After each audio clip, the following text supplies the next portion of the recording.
Poging-pogi nating kusinero mga ka-idol. Dati rin itong dati tawag dyan. Dating hari.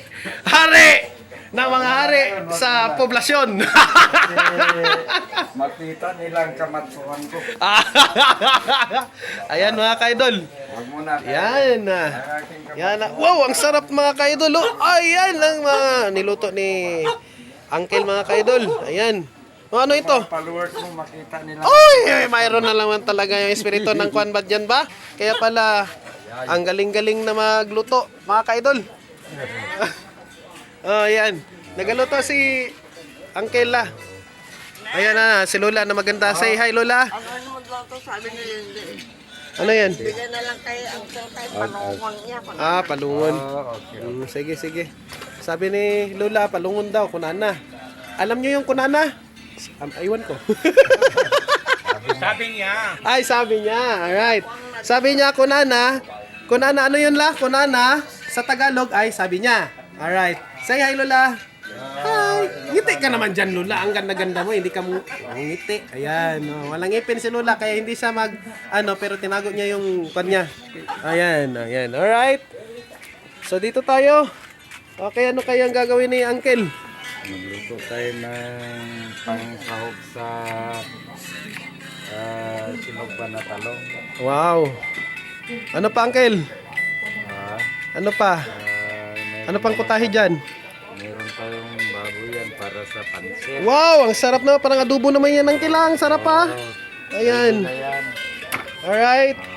Kahit hindi nag-celebrate yung kapatid natin mga ka-idol ng birthday, respeto naman tayo sa kanilang mga ka-idol Oo. Maganda na lang kami dito. Oo. Shout out dyan, Ading Ilmar. Alright, at sa pamilya ninyo. Okay, respeto lang po. Ito kay papa niya at saka kay bapa niya nga. Oo. Ayan. Ika-32 taon. Ayan. Ang sarap tikman mga ka-idol. Kahit walang pang pansit mga ka-idol. Oh, adobo. Oh, sarap yan mga ka-idol. Ayan. Mayroon tayong itlog. Oh. Mayroon tayong sinugban na talong. Mayroon tayong linaga na basta lang. Wow. Sekreto. Secret. Kaya pala na-energize mga ka-idol kasi may tinatagong magic na iniinom mga ka-idol. Ano yun? Mga santol dito. Tong! Santol. Santol. Ayan. Mayroon saging.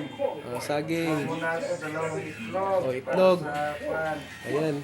Dami abunda tayo ng pagkain dito Araw-arawin ko na magpunta dito mga ka-idol Ayan na mga ka-idol. Ang sarap pala dito magbuhay sa syudad mga ka-idol. Ang sarap dito kasi makita mo si Lula na maganda at si Uncle na pugi.